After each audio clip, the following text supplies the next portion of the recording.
Good morning friends, स्वागत है आप सबका हमारे इस यूट्यूब चैनल पर। ध्यान दीजिएगा, वीडियो को कंप्लीट देखिएगा। पहला प्रश्न देखिए छत्तीसगढ़ के किस मंत्री को कुमार साहब के नाम से भी जाना जाता है? ऑप्शन है यहाँ पर देखिएगा। करेक्ट आंसर है ऑप्शन नंबर ई है। ध्यान देना है, डॉक्टर रामचंद्र सिंहदेव। याद रखिएगा दोस्तों, डॉक्टर रामचंद्र सिंहदेव। चलिए इसके संबंध में देखिए, याद रखना है कि यही मुख्यमंत्री भूपेश बघेल ने कोरिया में प्रदेश के पूर्व वित्त मंत्री डॉक्टर रामचंद्र सिंहदेव की जो है प्रतिमा का अनावरण किया है।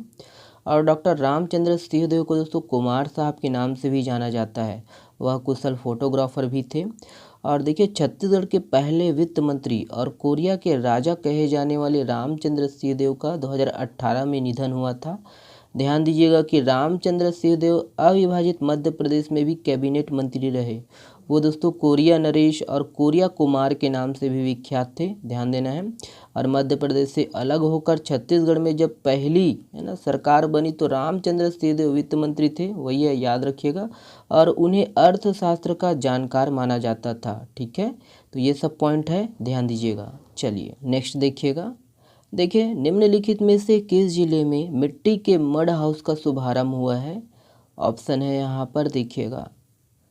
करेक्ट आंसर है ऑप्शन नंबर बी है। ध्यान दीजिएगा, जसपुर में। याद रखिएगा, जसपुर। देखेंगे इसके संबंध में। देखिए कि मुख्यमंत्री भूपेश बघेल ने जसपुर जिले के कुनकुरी विकासखंड के मयाली ग्राम में मिट्टी के मड हाउस का शुभारंभ किया है। ध्यान देना है, क्या होता है दोस्तों मिट्टी का मड? देखिए कि मड हाउस दोस्तों मिट्टी का घर होता है या वातानुकूलित होते हैं, एक तरह से एसी वाला घर होता है। और इन घरों को दोस्तों नेचुरल हाउस भी कहा जाता है, क्योंकि मिट्टी से बने घर सर्दी के मौसम में दोस्तों गर्मी और गर्मी के मौसम में ठंडक देते हैं। ओके, ध्यान दीजिएगा। चलिए नेक्स्ट देखिएगा, ये है, ध्यान दीजिए। देखिए हाल ही में किस कुख्यात नक्सली कमांडर को गिरफ्तार किया गया है? ऑप्शन है यहाँ पर देखिएगा। करेक्ट आंसर है ऑप्शन नंबर ई है। ध्यान देना है, पोलमपल्ली जनमिलिशिया। याद रखिएगा, पोलमपल्ली जनमिलिशिया। चलिए इसके संबंध में देखिए कि सुकमा जिले में चलाए जा रहे नक्सल उन्मूलन अभियान के तहत 1 लाख के इनामी नक्सली पोलमपल्ली जनमिलिशिया कमांडर मडकम कोसा को सुरक्षा बल की संयुक्त टीम ने गिरफ्तार किया है। ध्यान दीजिए। और ये कुछ कुख्यात नक्सलियों के नाम हैं, इसको ध्यान देना है। देखिए नंबाला केशव है ना, नंबाला केशव राव, हिडमा उर्फ हिडमन्ना उर्फ माडवी हिडम उर्फ हिडमालू उर्फ संतोष, एक ही नाम है, हिडमा माझी। याद रखना है ना, काफ़ी चर्चा में था ये।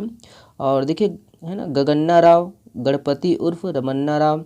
और देखिए कटकम सुदर्शन और वेणुगोपाल उर्फ भूपति, तो ये नक्सलियों के नाम हैं, ध्यान दीजिएगा। ओके, नेक्स्ट देखिएगा, ये है। देखिए राष्ट्रीय रैंकिंग तीरंदाजी टूर्नामेंट में पुरुष रिकवर का खिताब किसने जीता है?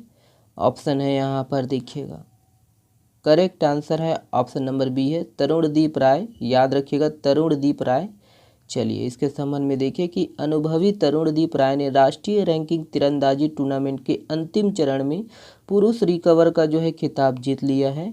ध्यान दीजिए कि एशियाई खेल 2010 के रजत पदक विजेता तरुणदीप राय ने फाइनल में पूर्व राष्ट्रीय चैंपियन पार्थ सालुंखे को 6-2 से हराया। ओके, चलिए नेक्स्ट प्रश्न देखिएगा।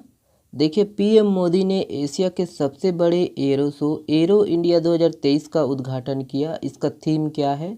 ऑप्शन है यहाँ पर, ध्यान दीजिएगा। करेक्ट आंसर है ऑप्शन नंबर ए है, the runway to a billion opportunities. Option A सही है।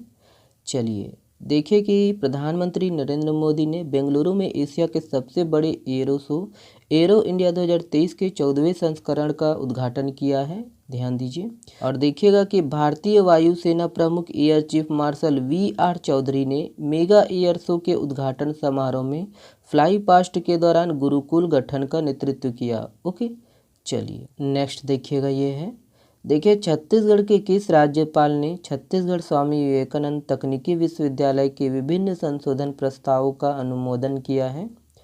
ऑप्शन है यहाँ पर देखिएगा। करेक्ट आंसर है ऑप्शन नंबर बी है, अनुसुईया उइके। ध्यान देना है, अनुसुईया उइके। चलिए देखिएगा कि 10 फरवरी 2023 को छत्तीसगढ़ के राज्यपाल सह कुलाधिपति अनुसुईया उइके ने छत्तीसगढ़ स्वामी विवेकानंद तकनीकी विश्वविद्यालय अधिनियम 2004 की धारा 37(6) में निहित प्रावधान के अंतर्गत परिनियम 18 की धारा 1, 8 व 12 में प्रस्तावित संशोधन का अनुमोदन कर दिया है। ध्यान दीजिएगा, ठीक है। और वही है ना, ये वाला देखिए कि इसके अनुसार दोस्तों विश्वविद्यालय से मान्यता प्राप्त सभी संस्थानों में विश्वविद्यालय के परिनियम 19 के अंतर्गत स्वीकृत कुल कैडर के 60% फैकल्टी शिक्षक अनिवार्य रूप से उपलब्ध होने चाहिए और उक्त 60% की बाध्यता को कार्य परिषद द्वारा दोस्तों आवश्यकता के अनुरूप बढ़ाया जा सकता है। ओके, बाकी आप ये वाला पढ़ लीजिएगा, ठीक है। चलिए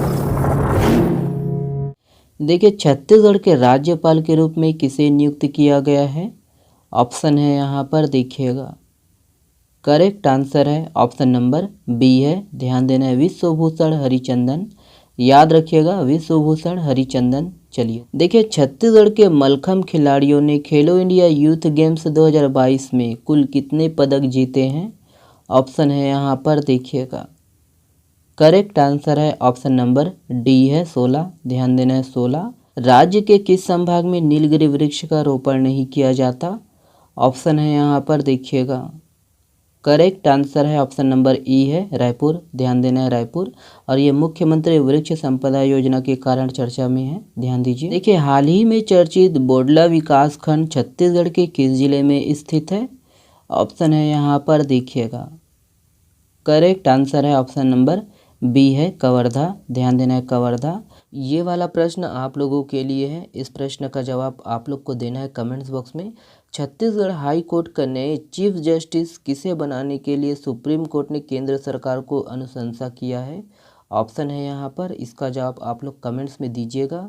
चलिए, आप हमसे जुड़ सकते हो दोस्तों टेलीग्राम चैनल से, इसका PDF फ्री में डाउनलोड कर सकते हो। और वही है दोस्तों, है ना, सपोर्ट करिएगा, शेयर करिएगा। चलिए, बहुत बहुत धन्यवाद दोस्तों वीडियो को देखने के लिए, शुक्रिया।